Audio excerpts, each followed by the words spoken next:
phénomène mariage d'enfants passe pour un fléau qui continue à ronger la société congolaise. C'est le cas de cette jeune fille qu'on appellera Judith.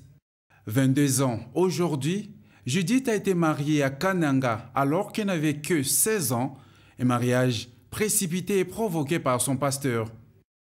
Judith était en 4e des humanités lorsqu'il a rencontré l'homme qui est devenu le père de ses 3 enfants. J'étais obligée d'épouser mon mari avec la bénédiction de mon pasteur qui a influencé ma famille, surtout mon père. Les voisins me disaient même que j'étais chanceuse parce que la plupart de mes sœurs ne trouvaient pas de mari.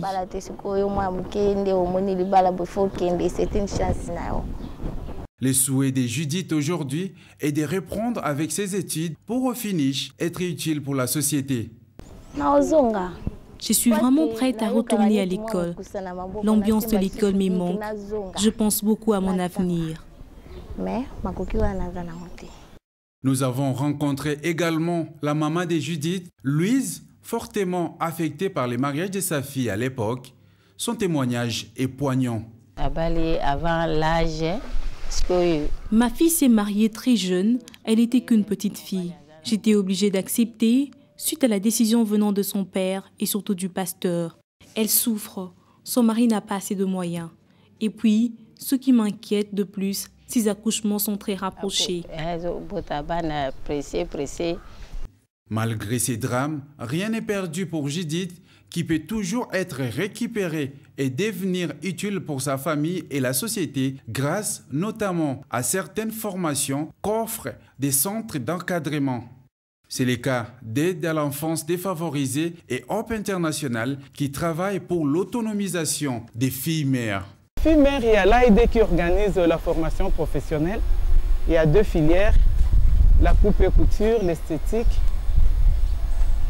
Et à la fin de la formation, nous donnons aux filles des kits de réinsertion dans l'objectif qu'on puisse rendre la fille autonome. Et la fille qui était refusée dans sa famille, à la famille qui accepte la fille parce que maintenant elle est utile à la société, même à la famille. Judith n'est pas la seule dans cette situation. En RDC, selon l'enquête démographique et de santé 2013-2014, 37,3% des femmes âgées de 20 à 24 ans étaient déjà en union avant leur 18e anniversaire et 10% l'étaient avant leurs 15 ans.